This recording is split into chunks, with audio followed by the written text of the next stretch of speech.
program was held at the Raj Bhavan, Shillong today as part of the inauguration of the Akhil Bhartiya Shiksha Samagam at Bharat Mandapam, Pragati Maidan in Delhi to mark the third anniversary of the National Education Policy through video conferencing. The Samagam was inaugurated by Prime Minister Narendra Modi, who also launched 100 books in 12 languages.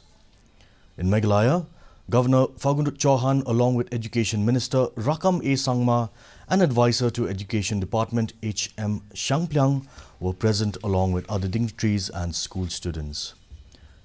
In his address, Prime Minister Modi said that education has the power to change the destiny of the country and it plays an important role in achieving the target with which the country is moving forward.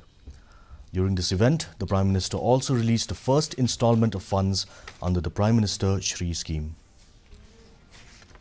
देश का भाग्य बदलने की सर्वाधिक जिसमें ताकत है वो शिक्षा है।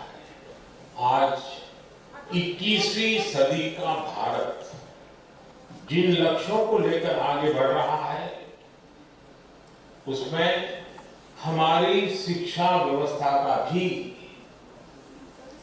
बहुत ज्यादा महत्व है। Lok Sabha Speaker Om Birla inaugurated